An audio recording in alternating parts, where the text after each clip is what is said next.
chers collègues, bonjour très chers abonnés, j'espère que vous allez très bien. C'est Jean-Syn Konga, je suis ingénieur des bâtiments et travaux publics, ingénieur BTP et formateur des logiciels du génie civil. Alors ce matin, nous allons continuer notre formation qu'on avait vue la semaine dernière sur la modélisation d'un pont haubané à un pylône ayant une charge roulante. Voilà, donc c'est ce qu'on avait vu la semaine qui vient de s'achever.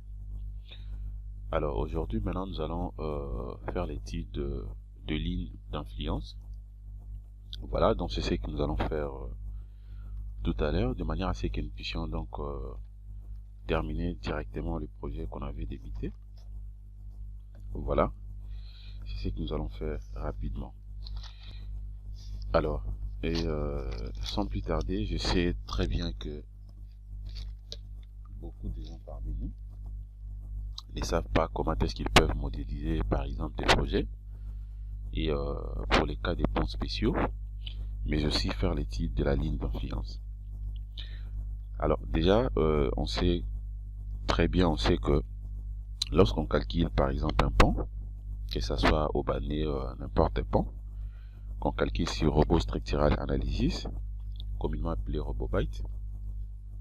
Alors, c'est pas seulement question de modéliser, de charger les ponts ou les tabliers, et puis on peut s'arrêter par là. Non. Nous sommes censés aussi de faire l'étude de la ligne d'influence. Donc, on sait, lorsqu'on calcule, on calcule d'abord les lignes d'influence de la poutre, et puis on peut calculer aussi les lignes d'influence des entrecroises. Des entrecroises aussi, on peut calculer. Voilà. Alors quand on calcule ici par rapport à la poutre, vu que la poutre est un élément fléchi, alors nous savons très bien qu'il faudrait que nous puissions premièrement calculer la ligne d'influence des moments fléchissants, et deuxièmement on peut calculer aussi la ligne d'influence de l'effort tranchant, même au niveau des appuis. Voilà, même au niveau des appuis aussi c'est possible d'avoir, donc pour le cas de la poutre, de faire l'étude de la ligne d'influence des moments fléchissants. Voilà, je peux illustrer ici. Donc on peut calculer premièrement la ligne d'influence, que je peux abréger par la lettre LF, c'est-à-dire ligne d'influence. Voilà, pour les moments fléchissants. Deuxièmement, on peut calculer la ligne d'influence, que je peux abréger LF, pour l'effort tranchant. Et troisièmement, on peut calculer aussi la ligne d'influence, que je peux toujours abréger par la lettre LF, cette fois-ci, au niveau des appuis. Voilà, au niveau des appuis. Donc, c'est les trois lignes d'influence que nous avons souvent l'habitude de calculer. Voilà. Mais ce qu'on étudie plus, c'est seulement les dés. Voilà, la ligne d'influence des moments fléchissants, mais aussi de l'effort tranchant. Même au niveau des appuis également, c'est possible. Je vais vous montrer comment est-ce qu'on peut calculer ça. Mais ce qu'on utilise plus, c'est suivant les moments ainsi que l'effort tranchant. Voilà, donc c'est ce que nous allons faire rapidement ici. Voilà, donc notre projet est là. Le projet qu'on avait modélisé la semaine dernière. On avait placé aussi notre convoi dont on avait chargé. Voilà, vous allez remarquer à ce niveau, la charge qu'on avait utilisée ici, c'était tout simplement donc les convois. Hormis les convois, on n'avait pas appliqué un autre cas de charge. Pourquoi? Puisque l'énoncé qu'on avait traité la fois dernière, c'était tout simplement la modélisation d'un pont haubané à un pylône ayant une charge roulante. Voilà. Je n'avais pas voulu appliquer d'autres chargements, puisque vous savez très bien comment est-ce qu'on fait pour charger des éléments structuraux, puisque je vous ai montré ça à plusieurs fois. C'est pour cela que je m'étais dit que ça ne valait pas la peine peut-être de faire aussi les chargements par rapport à ces cas. Voilà. Alors, avant de passer directement ici, je vais d'abord entrer ici. Permettez-moi d'illustrer plutôt quelques informations très importantes ici, qui peut également nous aider de manière à ce que nous puissions faire très bien notre projet. Voilà. Alors, nous allons essayer un peu de répondre aux quelques questions ici, sur la ligne d'influence. Alors, la première question que je peux abréger par la lettre qui 1, qu'on peut se poser, voilà. Donc, pourquoi étudiez-nous la ligne d'influence? Ça, c'est la question que je peux peut-être écrire ça. Bon, voilà, ça ne sera pas vraiment bien écrit, mais comprenez quand même par rapport à ce que je dis. Donc, pourquoi? Voilà. Pourquoi étudiez-nous? Pourquoi étudiez-nous? Voilà. Je mets ça quand même comme ça. La ligne d'influence. Voilà, donc ça c'est une question. C'est la première question. Voilà. Voilà. Donc, alors si on veut répondre par rapport à cette question, alors nous le savons très bien que une structure de pont est soumise principalement à des types de charges, fixes, tels que nous le savons très bien les poids propres qui développent des effets ayant des valeurs uniques dans la structure. C'est-à-dire, je peux illustrer même un croquis ici. Supposons que ça c'est l'établier de notre pont. De l'autre côté, nous avons l'équilé. Voilà, je fais ça quand même comme ça, rapidement. Nous avons l'équilé. De l'autre côté, ici aussi, nous avons donc un autre équilé. Voilà, des ponts. Voilà. Donc, c'est-à-dire que quand on dit, nous le savons très bien qu'une structure de pont est soumise principalement à des types de charges fixes. Voilà, les charges qui peuvent être donc fixes. Voilà. Voilà. Voilà, les charges fixes à ce niveau ici. Là, on tient beaucoup plus compte, tel que le poids propre, mais aussi on peut avoir aussi d'autres charges fixes. Voilà, donc le cas par exemple du PP, c'est-à-dire le poids propre. Voilà.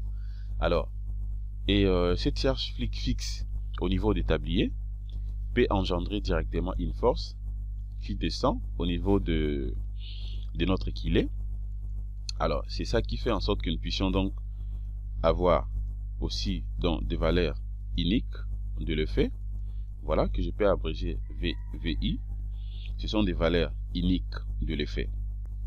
Voilà, et les charges mobiles également. Donc ça peut avoir aussi les charges mobiles dont l'effet est fonction de leur position dans la structure. Voilà, dans les charges mobiles, je peux changer tout simplement les couleurs.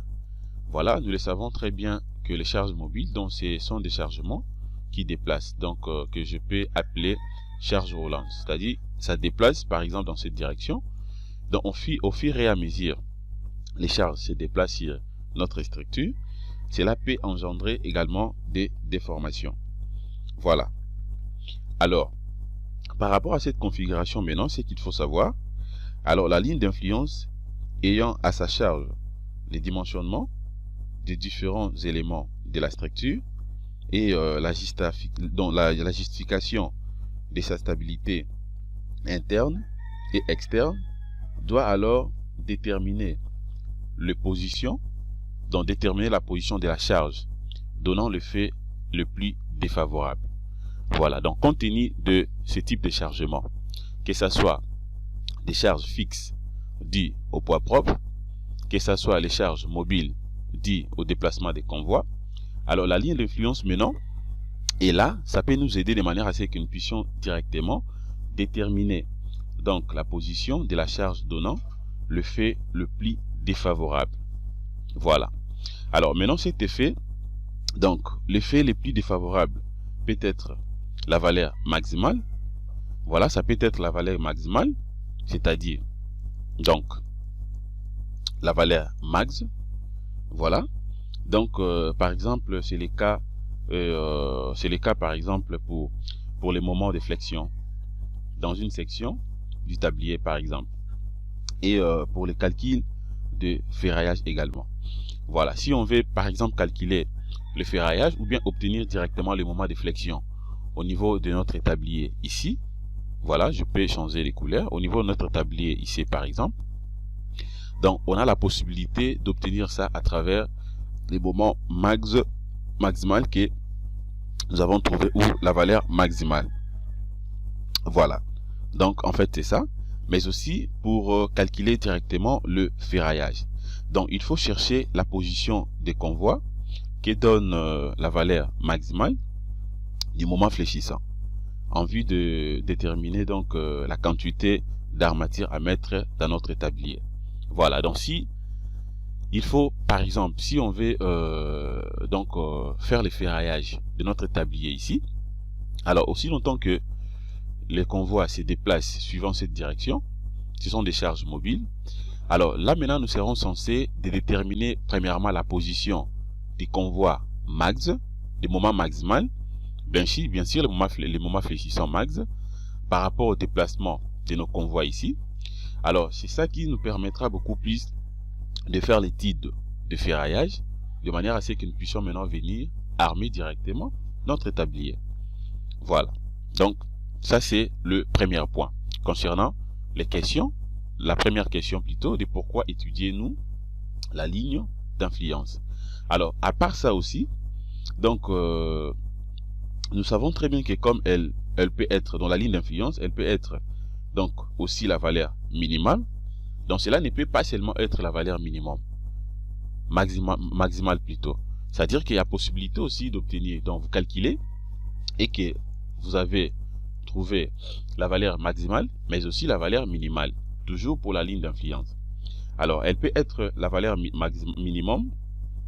Voilà, c'est le cas par exemple de l'étude de la stabilité ou par exemple de glissement d'une semelle de fondation. Voilà, d'une semelle de fondation, où intervient donc la réaction verticale avec un effet stabilisateur. Voilà, dans ce cas on peut aussi donc on peut aussi faire notre calcul avec le moment minimal. Donc là on ne peut pas tout simplement considérer le moment maximal, mais aussi avec le moment minimal on peut également donc étudier notre projet. Voilà, donc pour se placer dans les conditions les plus défavorables vis-à-vis des glissements, il faut plutôt chercher donc la position du convoi qui donne la valeur minimale. Voilà, bien sûr, au niveau de réaction d'appui.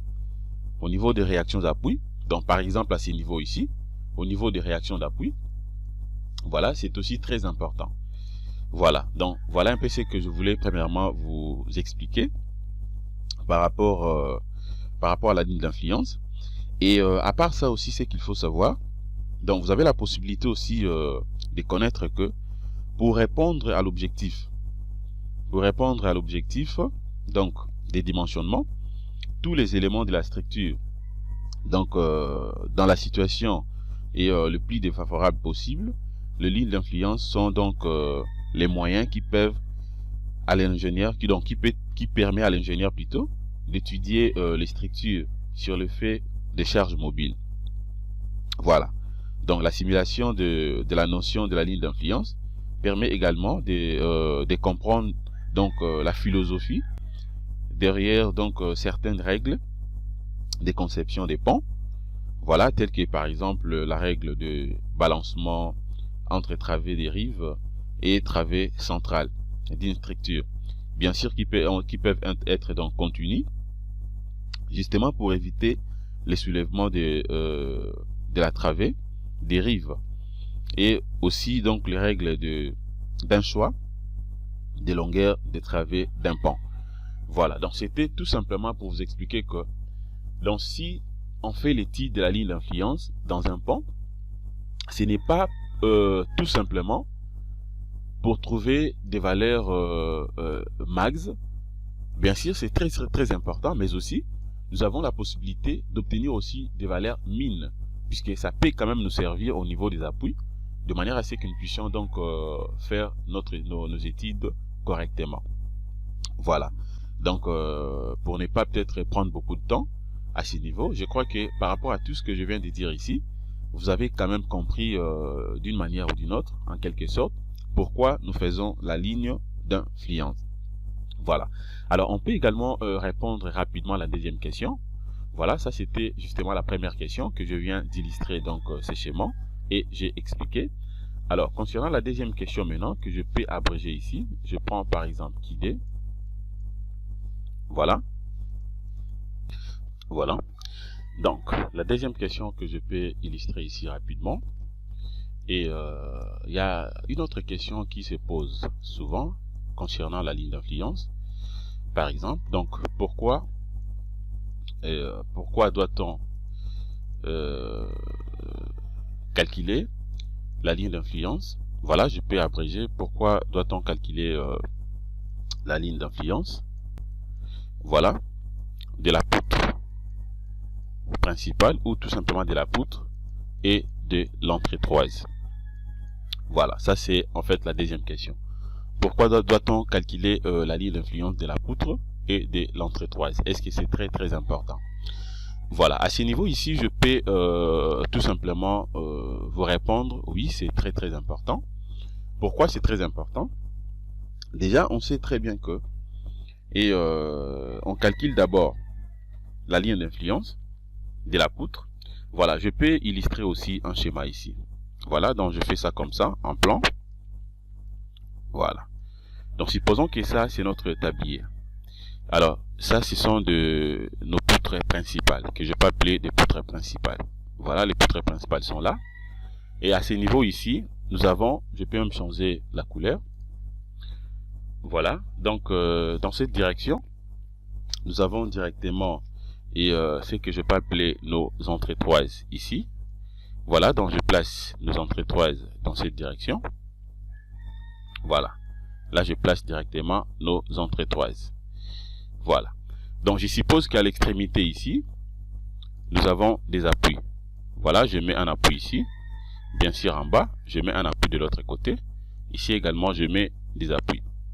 Voilà. Alors, concernant la ligne d'influence, nous le savons très bien que lorsqu'on fait l'étude de la ligne d'influence, nous calculons la ligne d'influence suivant donc les deux directions. Nous avons la ligne d'influence longitudinale, voilà, donc suivant cette direction. Mais aussi nous avons la ligne d'influence transversale, suivant cette direction. Voilà, donc ça, je peux appeler ça LL, c'est-à-dire la ligne d'influence longitudinale. De l'autre côté, c'est la ligne d'influence, je peux appeler LT, la ligne d'influence transversale. C'est-à-dire, nous calculons premièrement la ligne d'influence suivant et la longueur. Voilà, suivant donc la longueur, c'est que nous pouvons appeler directement les poutres, ce qui résume dans nos poutres principales. Mais aussi, nous pouvons calculer la ligne d'influence suivant la largeur, que nous allons directement donc appeler nos entrecroises ici.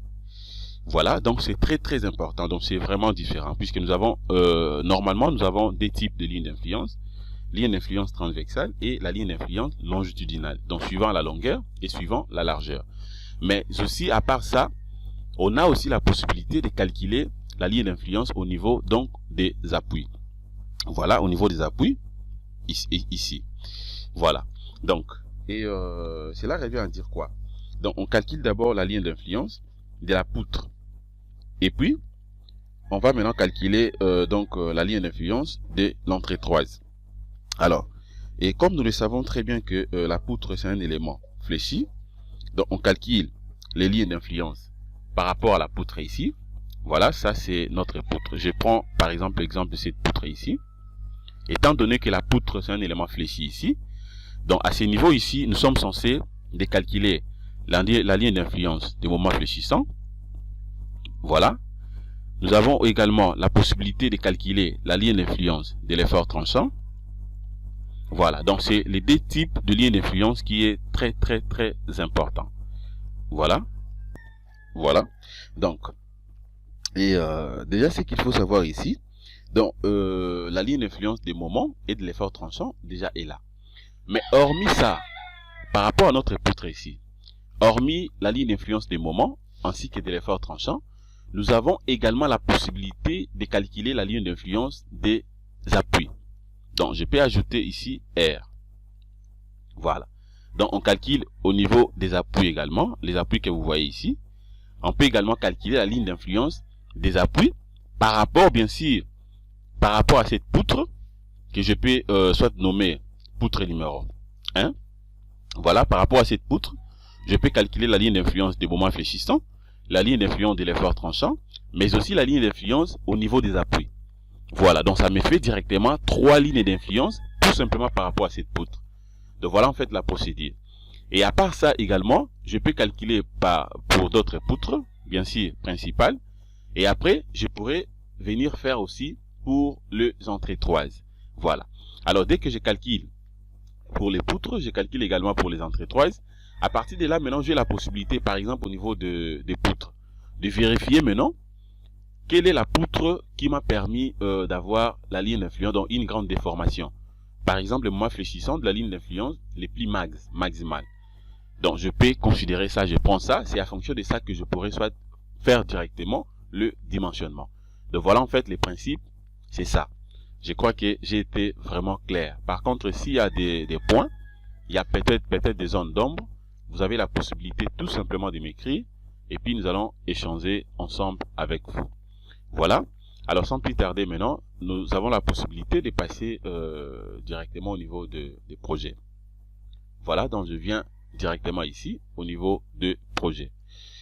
Voilà. Maintenant au niveau des projets ici, je vais faire quelque chose ici. Voilà, donc par rapport à la configuration de notre projet, voilà, donc j'avais souhaité faire une petite modification ici. Voilà. Donc, je prends par exemple ça. Voilà, voilà comment est-ce que... voilà, donc ça je suis en train de représenter. Je fais une coupe.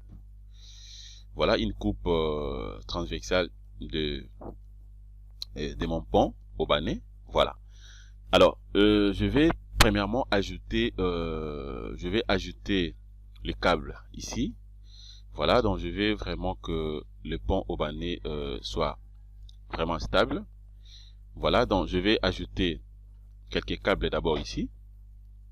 Voilà, donc c'est ce que je vais faire ici. Je sais très bien que l'anthrax ici, c'était de combien. Je peux toutefois vérifier ici. Bon, je vais d'abord cacher la section de tablier. Je viens ici, je prends affichage, attribut. Je viens cliquer sur panneau EF. Voilà, je vais décocher épaisseur des panneaux et puis j'applique. Voilà. Et puis j'applique. Alors, je viens ici. Je peux prendre X, Y. Voilà. Et puis je prends. Bon, je peux cacher aussi les chargements, hein, les valeurs de chargement. Je prends directement outils. Je vais prendre maintenant cotation. L'anthrax ici était de combien? Voilà, était de combien ici? Voilà, de 2 mètres. Voilà, l'anthrax est de 2 mètres. Je fais delete. Voilà, je fais delete. Donc, c'est-à-dire que l'anthrax à ce niveau ici est de 2 mètres. Voilà, est de 2 mètres. Alors là, maintenant, ça dépend de moi. Je préfère que je puisse ajouter donc ajouter donc directement mes câbles à une distance donc de 4 mètres. Donc, je vais sauter un anthrax ici. Donc, ça sera donc 2 plus 2. Donc, ça fera 4 mètres. Voilà, par rapport à la configuration de ce que moi, je vais faire. Voilà, donc je vais essayer un peu de faire ça rapidement. Je vais rentrer premièrement ici. Je m'en vais directement en 3D. Voilà. À partir d'ici, je peux tout simplement faire la modélisation ici. Voilà. Alors, je peux faire ça comment ici? Voilà ce que je vais faire ici. Voilà. Donc, je vais chercher d'abord une bonne position. Bon, je clique d'abord ici sur avant et puis je viens ici, je prends coordonnées X, Z.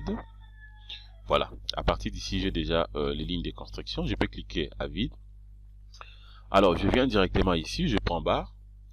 je vais chercher d'abord les câbles ici. Je prends donc câble. Est-ce que la section, voilà, section des câbles avec torrent est là. C'est que j'avais utilisé.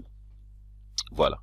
Donc à partir d'ici maintenant, je vais cliquer tout simplement au niveau des axes de ligne de construction. Je sais très bien qu'une fois que je clique ici pour avoir la section de pylône, vous allez voir que la section des pylônes à ces niveaux s'est croisée. Donc j'ai la possibilité de cliquer par exemple ici, de l'autre côté, ainsi de suite. Voilà, donc je viens cliquer premièrement au milieu ici, premier axe de mes lignes de construction. Voilà, donc je clique et je peux faire comment? Je clique par exemple ici. Voilà, et après maintenant je m'en vais en 3D. Voilà, je m'en vais directement en 3D. J'active ça. J'ai déjà cliqué. Voilà comment je vais faire ça. Je vais essayer tout simplement de zoomer ici. Je vais zoomer très bien de manière à ce que je puisse cliquer vraiment au niveau de nœud. Voilà, et puis je clique de l'autre côté. Voilà, je vais tourner ça. Je tourne ça comme ça. Voilà. Je peux cacher maintenant la section. Voilà, je clique de l'autre côté. J'active la section. Je m'en vais également ici. Je m'en vais ici. Toujours au niveau de nœud. Et je clique là-bas. Voilà. Déjà c'est bon. Je vérifie. Voilà, c'est bon. Je peux tourner comme ça. Voilà. Donc je fais la même chose de l'autre côté. Voilà, donc je m'en vais tout simplement. Je prends coordonnées X, Z. Toujours, j'active. Maintenant, je suis à ce niveau. Je clique là-bas. Je m'en vais en 3D. Observez très bien ce que je suis en train de faire. J'active ici. Je vais dépasser ça. Donc, je serai maintenant ici. Voilà, je peux fixer ça très très bien. Et puis, je clique. Voilà. Je vais tourner de l'autre côté. Dans la composition, ça dépend. Je tourne de l'autre côté. Je vais cacher la section. J'active. Je clique là-bas. Je m'en vais ici. Je serai où? Alors, je vais vérifier maintenant. Donc, la section. Voilà. Donc, je ne serai pas ici. Donc, ça sera de l'autre côté. Je vais zoomer très bien. Hop. Et puis, je clique là-bas. Voilà. Cette fois-ci, je peux même commencer à partir d'ici. Donc, bon, soit je peux faire la même chose. Je prends toujours X, Z. Maintenant, je suis à ce niveau. Je crois déjà. Voilà, je suis maintenant ici. Je clique maintenant là-bas. Je m'en vais en 3D. J'active ici. Je fais toujours la même chose. Voilà. Les sections sont là. Voilà, je vais essayer un peu de zoomer ça très très bien pour avoir la possibilité de cliquer une fois pour toutes. J'active. Je vais dépasser ça. Donc je viens, ça sera maintenant ici. Je place les câbles là-bas. Voilà, et après, qu'est-ce que je fais ici? Je tourne de l'autre côté. J'active, je cache d'abord la section. Je clique là-bas. Je crois que c'est bon. Voilà. Et puis je m'en vais de l'autre côté. Je vais activer la section pour avoir justement la possibilité de cliquer sans problème. Voilà, et puis je clique là-bas. Voilà. Je rentre ici. Toujours axe XZ. Je prends toujours XZ. Voilà. Je vais cacher encore la section des profilés. Voilà. Enfin, maintenant, je clique ici. Je clique là-bas. Je m'en vais en 3D. Comme d'habitude, j'active les câbles. Je clique ici pour avoir la section de mes profilés. Alors, et puis maintenant, qu'est-ce que je fais ici? Je vais essayer un peu de roter ça très très bien. J'active. Cette fois-ci, je serai à quel niveau? Je serai maintenant ici. Voilà. Voilà. Et après, maintenant, qu'est-ce que je fais ici? Je fais toujours clic droit, je tourne de l'autre côté, comme d'habitude. J'active, je cache la section. Je viens cliquer ici. J'active la section. Voilà, je viens poser ça maintenant ici. Je pose là-bas. Voilà. Voilà, je crois jusqu'à là c'est bon. Alors, je peux premièrement copier ça de l'autre côté également. Je fais tout simplement la même chose. De l'autre côté, ça sera simple, facile. Je vais cacher tout simplement et la section de mes profilés. Voilà. Donc, voilà. À partir d'ici, maintenant, j'active et je fais ça rapidement. Je clique directement au niveau de nœud. Il faut bien cliquer au niveau de nœud. Voilà, je clique au niveau de nœud.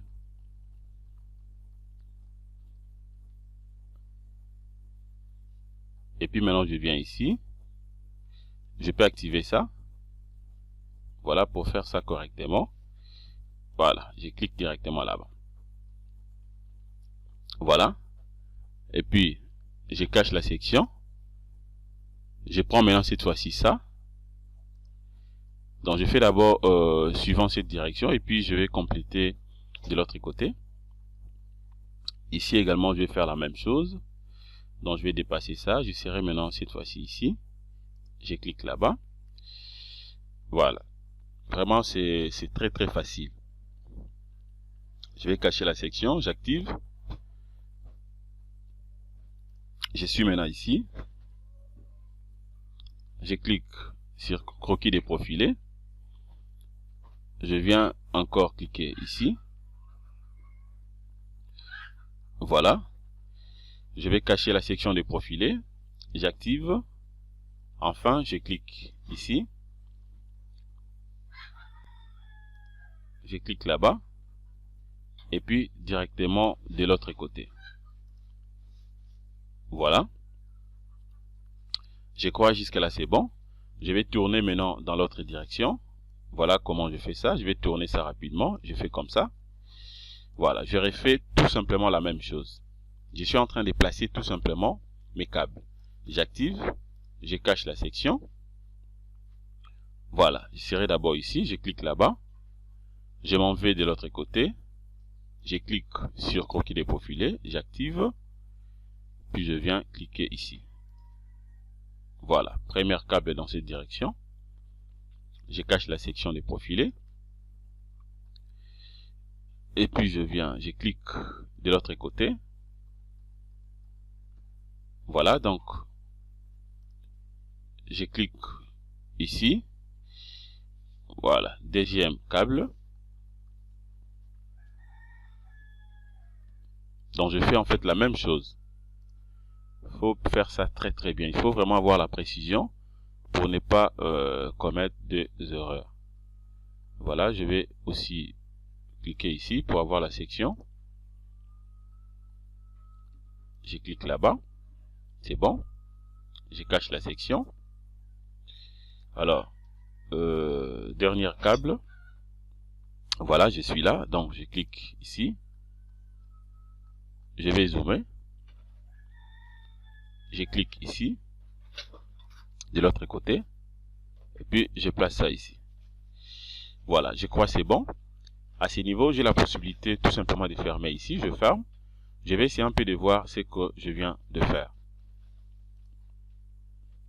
Voilà, je vais essayer un peu de voir ça très bien. Voilà, donc je clique d'abord ici. Voilà, donc là, je viens tout simplement d'ajouter mes câbles. Voilà, je viens d'ajouter les câbles un peu partout. Voilà, par rapport à la configuration telle que je vous ai dit. Voilà, donc jusque là déjà c'est bon. Je peux peut-être m'arrêter à ce niveau. Voilà. Concernant les câbles que je viens donc d'ajouter. Voilà. Alors, j'espère que par rapport à cette première partie, on peut s'arrêter à ce niveau. Comme ça, nous allons continuer maintenant, progressivement, de manière à ce que nous puissions passer directement à l'étude de la ligne d'influence de notre pont Aubanais, la quatrième partie. Mais déjà à ce niveau, je crois que vous avez déjà toutes presque les notions, quelques informations que je viens d'illustrer justement ici. restez toujours branchés et vous allez voir comment est-ce que nous allons donc procéder de manière à ce que nous puissions faire directement l'étude de la ligne d'influence. Vraiment, c'est très facile, c'est très simple, c'est très facile. Ça demande tout simplement d'être un peu concentré et d'avoir aussi la précision, de manière à ce que tout ce que vous allez faire soit correct et soit bien. Voilà, donc c'est ici que nous allons nous arrêter concernant la 4e partie. Alors, merci de votre disponibilité. Passez une excellente journée. Au revoir.